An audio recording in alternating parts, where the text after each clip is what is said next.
to the Unitarian Universalist Church of Pensacola. My name is Scott, and I'm the president of the congregation, or the board of directors. I use the pronouns he, him. Please silence all electronic devices. I know we have to have those warnings because you're going to hear somebody's phones go off, almost guaranteed, even though I said this. They'll still go off. It'll probably be my phone is the one that's going to go off. We want to take a few moments to welcome any guests with us today. Any guests who want to stand up and say hey? No pressure. Hey! Welcome you. Anyone else? Right, well, welcome. I'm glad that you're here. I'm glad that all of you are here, in fact.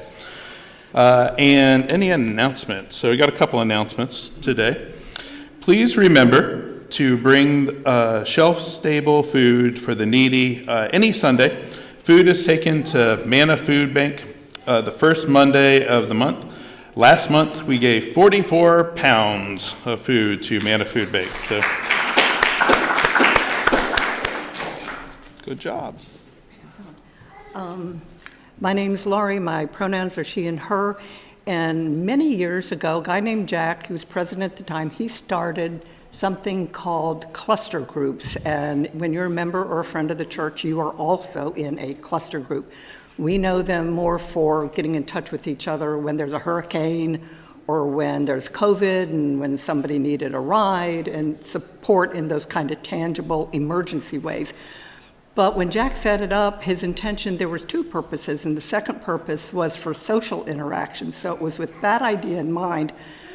In October, there's going to be a little pilot project with a couple of the cluster groups, and we're going to use that cluster group as a kind of, test it out and see if it works.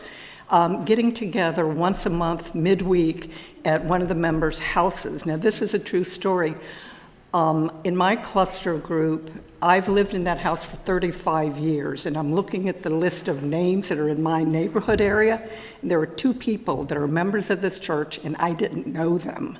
So they were neighbors. So the cluster groups, they serve in a lot of purposes. So you'll see some announcements in the light, but if you live in cluster groups B and C, which is like zip codes 32501, 3, and 4, you'll get the details of whose house we're going to meet at and what time and what date, beginning in early October. Again, just kind of see how it works. However, if you don't live in those cluster groups and you want to just get together with other UUs once a month, weekday, and you're interested in doing something like that, see me afterwards, and we'll see what we can work out in terms of scheduling. Thanks a lot, Scott.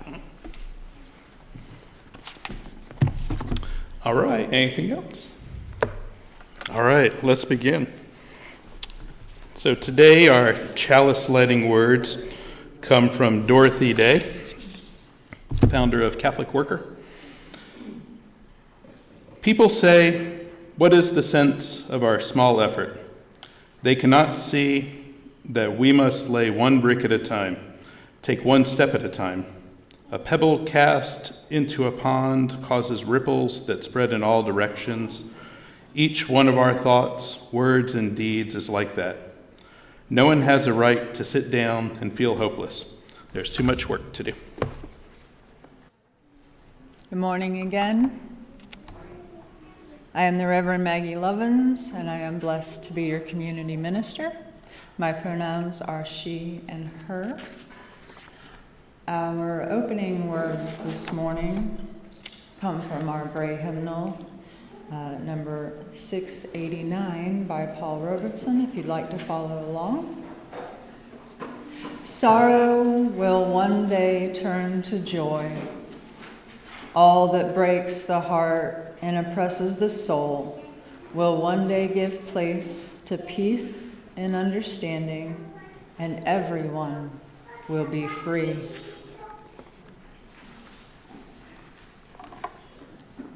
Rise and body your spirit with me as we recite our church covenant. Love is the spirit of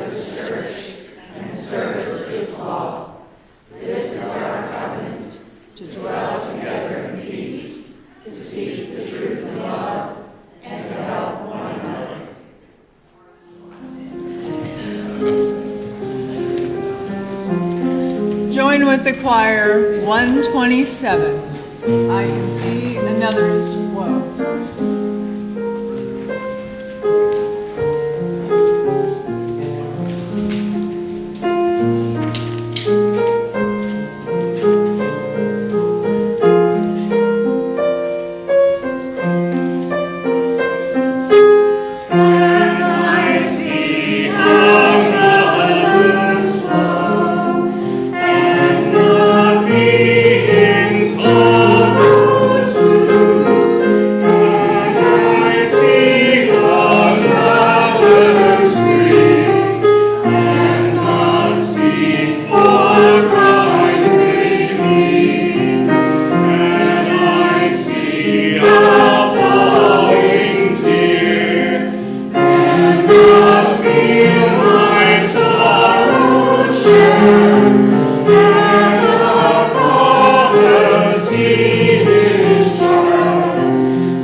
Please join with me in singing our children out this morning.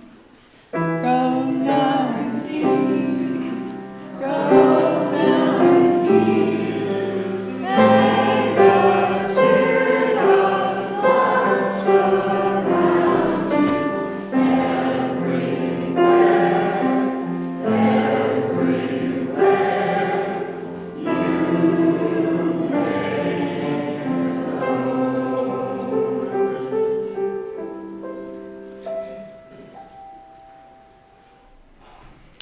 Our church is supported by your contributions, and we would generously love for you to open your pockets if you can. I know this is the annoying part of every church. When I was a kid, this is the part where my mom would pack up and run. So we sat in the back, and that's how we got away with it. But now we've moved this room in that way, so it's harder to do it.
Right, our meditation hymn is Draw the Circle Wide. If anyone needs lyrics, they can be passed around. However, we also have them up here. So if anyone wants any lyrics, my good friend Lauren has them right in the back. Draw the circle wide.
When I was asked to give this talk, I was a little apprehensive. I don't particularly like policy talks, and this will, by default, have a little of that feel. It's a way to warm up the crowd. Huh? Now, to be honest, I suspected a lighter crowd today because on some level I found people don't really like to talk about race too much, and they don't like me, one of the two, which I get. I don't like myself most of the time, but I do know that this subject causes discomfort. So let's jump in. Let's go and talk about adopting the 8th principle. First off, let me read the big one. The one that we didn't actually adopt, but was the original one that most Unitarian Universalist congregations use as their template. We, the member congregations of the Unitarian Universalist Association, covenant to affirm and promote, journeying toward spiritual wholeness by working to build a diverse, multicultural, beloved community by our actions that accountably dismantle racism and other oppressions in ourselves and our institutions. Most congregations have their own version of this principle, but that meet the same general criteria. Ours was whittled down a little bit, not for content, but to make it align with the length of the other principles. Also, I should note that the UUA, the Unitarian Universalist Association, will eventually move to a larger, more all-encompassing value statement over that covers the 8 principles, which is part of some people's argument for not adopting the 8th principle. Why is it needed if it one day will be replaced? Good question. So let's dig into the background. Where this came about wasn't just as a response to our need to be politically correct, woke, or on the right side of history, but was completely rooted in accountability. Accountability to the past, our broader community, our beloved community, and to future generations of UUs. So let's talk about it. For those new to the church, prior to recently, we had 7 principles that guided us. We showed them at the beginning of the service, but in case you missed it, here they are. We believe that each and every person is important. Second principle. We believe that all people should be treated fairly and kindly. Third principle. We believe that we should accept one another and keep on learning together. The fourth principle. We believe that each person must be free to search for what is true and right in life. The fifth principle. We believe that all persons should have a vote about the things that concern them. Sixth principle. We believe in working for a peaceful, fair, and free world. And the seventh principle. We believe in caring for our planet, Earth, the home we share with all living things. Now, these principles have been the guiding values of the Unitarian Universalists for years. The new one is fairly different in comparison, making a close reading necessary. When we look at the principle, most of the short paragraph speaks to the values that most UUs already agree. Racism is bad, which is kind of covered in the first principle, the second principle, the third principle, and the sixth principle, but just not explicitly. While most congregations are largely homogeneous, diversity is always welcome. The diversity itself is always present, whether it be in class backgrounds, gender, sexuality, etc. Yet racially, most congregations are less diverse. We hope for more, but don't necessarily do much to foster this hope so that it manifests itself into a reality. Yet, we cover the general concept in several principles. Why do we need one that deals specifically with race? Furthermore, why is race singled out when we could talk about many other forms of discrimination and oppression? I think those are interesting questions that deserve a response. As for why race is singled out over the many other forms of oppression, From the UUA's perspective, that's the Unitarian Universalist Association, if you're new here. From their perspective, the racial issues are much more of a problem that is similar to a can that we keep kicking down the road, much like we do in our society. Unlike society, the Unitarian Universalists have clearly broken the glass ceiling. The last two presidents of the UUA have been women, including our current president, Sophia Betancourt, who actually served briefly in a triumvirate of sorts after a scandal I'll talk about in a few minutes. Concerning gender, both Dr. Betancourt, Reverend Betancourt, and past president Dr. Susan Frederick Gray are representative of many congregations. In fact, most of UU congregations that Lauren and I, my wife Lauren, and I have visited with the family were all led by women, including our most recent ministers, Julie Kane, Alice Silty, and my good friend, Maggie Levins, our community minister who sits with us today. Now, this doesn't mean that the struggle for gender equality is over by far, or that the struggle for the many other oppressions that are taking place throughout society and how they affect our church, or infect the church. Everything from anti-Semitism to age discrimination to LGBTQ oppressions, transphobia, homophobia, etc. All of these are part of these larger oppressions. But there's clear evidence of progress on many of these fronts. Racially, however, this is less the case. To be clear, UUs have done great work, nationally and locally, when it comes to race. This can be evidenced with the images of Susan Frederick Gray marching with Cornel West in Charlottesville in 2017, as well as news items featuring many folks in this congregation.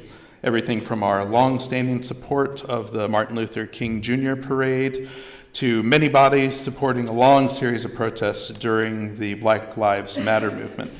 All of that is great and worthy of a pat on the back. Yet, sometimes we get lulled into a state of tranquility when it comes to race, thinking, yes, I've done enough. And as UUs, we do, again, have a lot to be proud of. Without doubt. In fact, a popular topic for sermons since I've been coming to UUCP is one that talks about how great UUs are and have been for hundreds and hundreds of years. We talk about the church's early history of persecution, likening ourselves to other persecuted minorities at the time. We talk about many abolitionists who are our religious ancestors, either with the Unitarians or the Universalists, but often we gloss over the ones that weren't.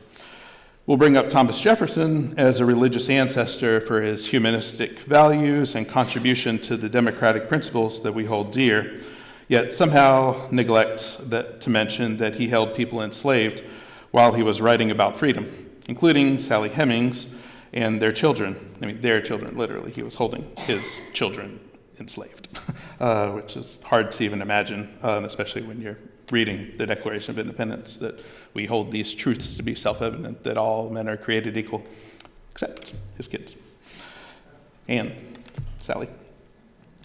Now, one cannot deny Jefferson's contribution to the democratic ideals that stretched far past this country to Haiti and Vietnam, for example.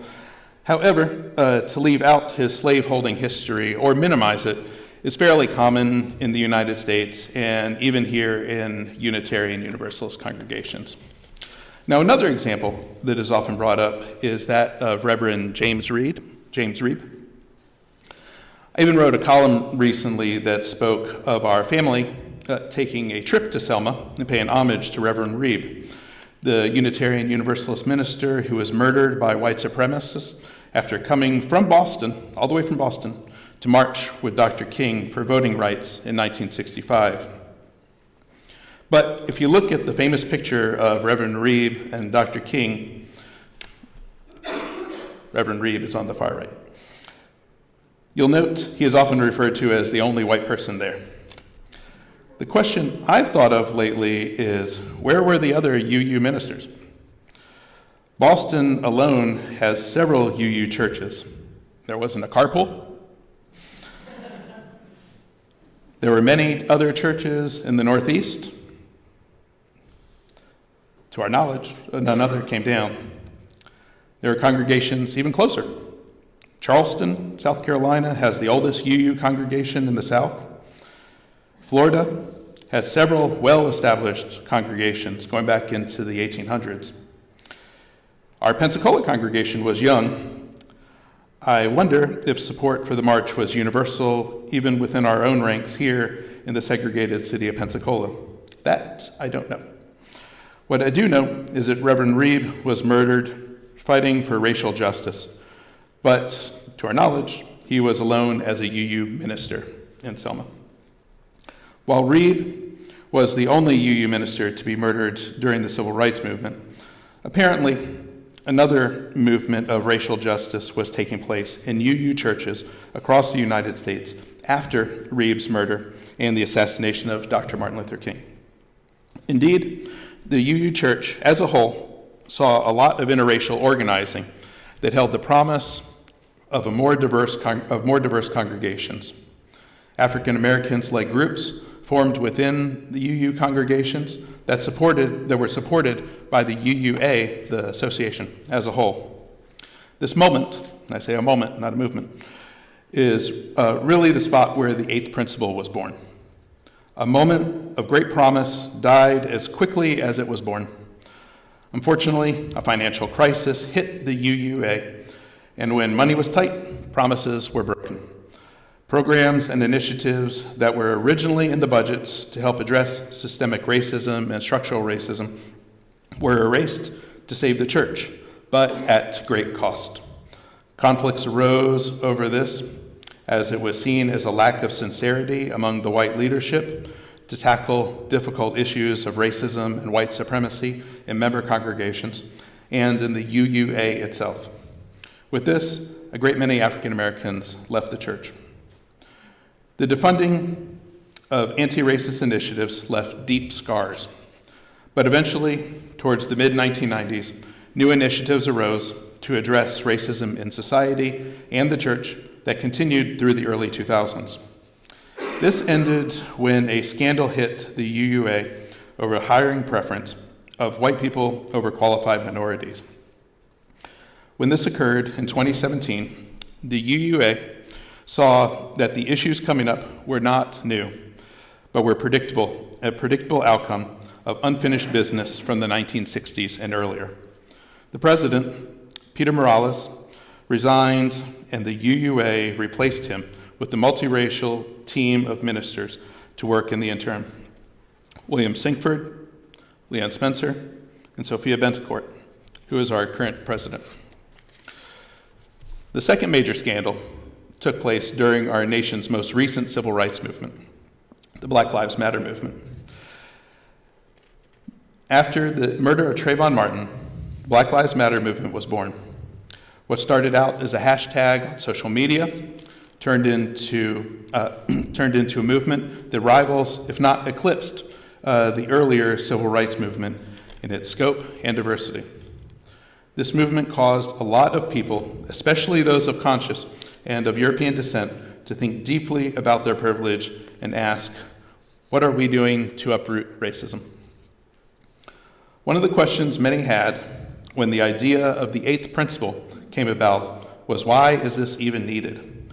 By and large, UUs tend to be politically liberal. In fact, I still see Obama stickers on some of our congregants' cars years after he's left office. Many of us marched in various protests over the past few years and have deep connections with communities outside of this church. I have fond memories of one protest in particular to save the house of a prominent African American man from the Reconstruction era named John Sunday. The protest was billed as a Black History Matters protest, and probably the biggest single congregation present was ours. Although the movement to save his house wasn't successful, we showed up. We should definitely be proud of that. But outside of the protests are the issues of racial inequalities as much on our minds as it should be? I guess it goes back to how much we think it should be on our minds. By adopting the eighth principle, we as a congregation decided that we need to have this front and center. in our minds, at least one time each week. I don't know if any of you follow TikTok or not, but there's an interesting trend going on where women ask their male partners how much they think about the Roman Empire. Does anybody know about that? Check it out. You can look it up elsewhere, even if you're not on TikTok. The answer is a bit surprising. Everything from weekly, a few times a month, to a few times a day. It's really interesting. Take a look at it. You can look at, I don't want to go into the psychology of all that, but it's worth looking at, if for no other reason than a little peek into some people's brains. But what if we had another trend, and it was, how much do you think about systemic racism in our country? What if we, as Unitarian Universalists, did what the author Ibram X. Kendi, the author who wrote How to Be an Anti-Racist and cancer survivor, suggested we do by comparing treatments to racism to treatments for cancer? What if we acted aggressively to end racism wherever it pops up in the same way we would act aggressively to kill any cancer cells that showed up on our biopsy? Unlike cancer, in many ways, the choice is ours. I was recently reading Abraham Lincoln's 1838 speech, the speech to the Young Men's Lyceum, where he said that the United States will either continue forever through its institutions or die by suicide. I've always thought that, beginning with this country's original sins, the stealing of Native American lands and the introduction of slavery, the issue of racism would be our most critical challenge. Next to climate change, I personally don't see any other issue that's more important. And ending systemic racism through an intersectional approach, which also includes climate change, meaning that we're looking at everything from gender and disability and age discrimination as connected to homophobia, transphobia, and racism, will likely affect other oppressions and hopefully avoid the suicide that Abraham Lincoln was discussing. Returning to the eighth principle. Why we need the eighth principle is for the same reason it might have helped to have this in the 1960s. Accountability. Think about how many organizations wrote beautiful, well thought out Black Lives Matter statements after the murder of George Floyd. Today, many of those organizations have done little to help end systemic racism, and some have gone completely in the other direction and ended their diversity programs completely. It is a little jarring, unless you know your history, and realize that these shifts are common and sadly predictable, especially in organizations that do not foster a diverse culture, a respect for diversity within the culture, and also have diverse leadership. What has happened since is now moving beyond tragedy, from bills being passed to blatant acts of racism that we see today. Joe recently mentioned the rise of white supremacists and Nazis who attacked Temple Bethel, the Shabbat Center, Al-Islam Dawa Center, and the Party for Socialism and Liberation, its new Liberation Center. All of these happened here in Pensacola. And think about that too, Nazis here in Pensacola, like actual swastika Nazis here in Pensacola. Sure, it was just a few kids who were caught, but those kids grew up in our community. I was even the room parent for one when he was in kindergarten. My son had a class in elementary school with another one. It's sad, but we'd be naive to think that they're the only ones who hold white supremacist views. Racism is everywhere, and it's hard to avoid. I was recently on the social media site LinkedIn. There was an interesting podcast on the American Psychological Association's page about the long-term psychological damage of microaggressions, a term I assume that you're familiar with by now, but if not, the term generally describes is described as hurtful racial comments that weren't meant to hurt, unintentional harm, like manslaughter, but with words that are just as hurtful. So the podcast linked was about microaggression, and it was related to a study that was recently conducted on the subject. And I saw a lot of comments. In my mind, I said, don't read the comments. But I had to, just to see if even on a LinkedIn page, a social media site devoted to connecting professionals, was what I would expect on Twitter, the Pensacola News Journal's page, or Facebook. Sure enough, it was. Lots of professionals, clinical psychologists even, leaving their names and all of their credentials on the page, who in their profiles spoke of healing the broken people out there, but somehow could not help but inflict numerous microaggressions in a post that talked about the psychological harm of microaggressions. Even LinkedIn, a social media site where the most common action is liking someone's anniversary for work or posting press releases, isn't safe from racist attacks. Makes you wonder, where is it safe? The truth is, for most people of color, nowhere. Whether it be social media, or the Dollar General in Jacksonville, a grocery store in Buffalo, or an AME church in Charleston. How does adding another line in our weekly service help? The reason is simple: accountability. We have some great examples out there. Reverend Reeb over here is one. What the 8th principle does is it offers us a moment at each service where we can reflect during the service about a renewed commitment to work against racism.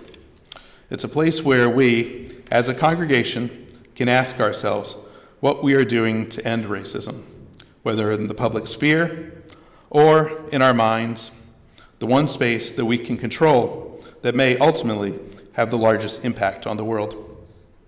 Racist ideas aren't innate to human beings. Racism was created, just like the racist institutions, from slavery to Jim Crow and beyond. That allowed for it to flourish. Racism flourishes because it is allowed to flourish. Through the democratic process, we, the Unitarian Church of Pensacola, Unitarian Universalist Church of Pensacola, have adopted the following addition to our UU principles. We, as the Unitarian Universalist Church of Pensacola, have agreed to make a, quote, active commitment to dismantle racism and other oppression in ourselves and our institutions, end quote. By adopting the 8th principle, our congregation has made the conscious choice, through a long look at our history and a close examination of our society, to say, to the best of our abilities and to the best of our efforts, racism ends here. Thanks.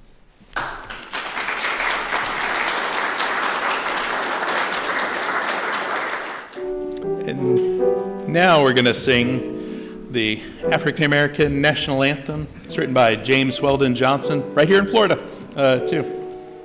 And it was dedicated or first released on the 100th anniversary of the birth of Abraham Lincoln. It's a really interesting history, background, and a great song. So it's now when the Super Bowl starts, you can sing along.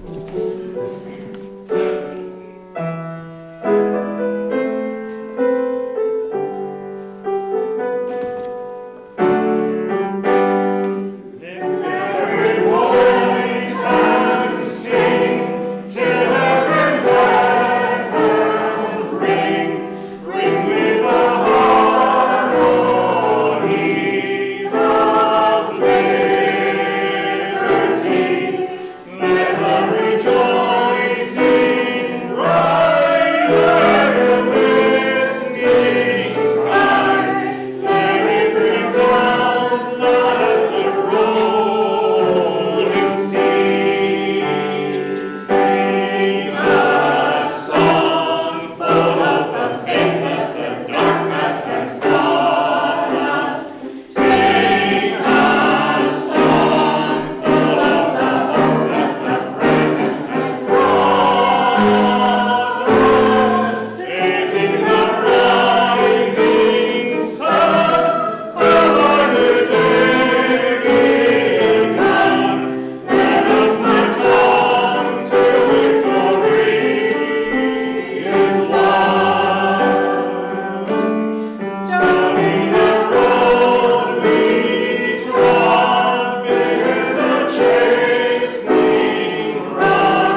join with me in our closing words. Responsive reading number 584 in our gray hymnal.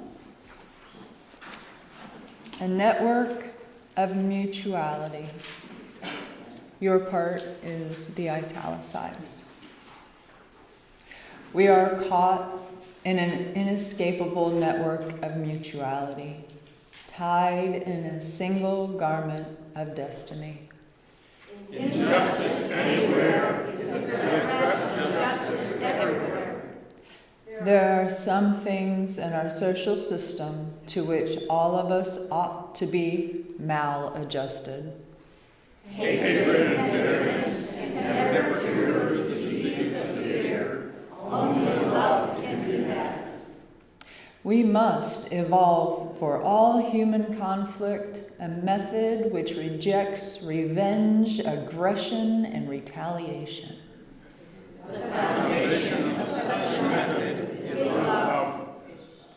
Before it is too late, we must narrow the gaping chasm between our proclamations of peace and our lowly deeds, which precipitate and perpetuate war. One day we must come to see that peace is not merely a distant goal that we seek, but a means by which we arrive at that goal. We must pursue peaceful ends through peaceful means. We shall hew out of the mountain of despair a stone of hope. Reading by Martin Luther King Jr. Go in peace, go in love, and may we bring a social justice warrior of our own back into our room, calling out the beautiful words of Bo Davison. Today is a great day to be a Unitarian Universalist. Be well. Namaste.